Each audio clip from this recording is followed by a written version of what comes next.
சத்தியம் நீதான் சகலமும் நீதான் நித்தியம் என்னில் நிலைப்பவன் நீதான் அருணாச்சலா உனை நாடினேன் அருணாச்சலா உனை நாடினேன் சிவலீலை செய்யாமல் சிறு ஏனையாட்கொள்ள சிறிதேனும் தயவோடு அருள்வாயப்பா சிறிதேனும் தயவோடு அருள்வாயப்பா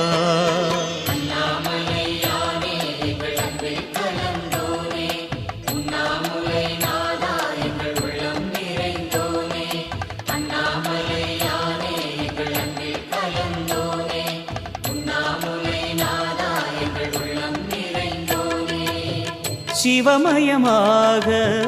தெரிகிறதே சிந்தையில் சிவயோகம் வருகிறதே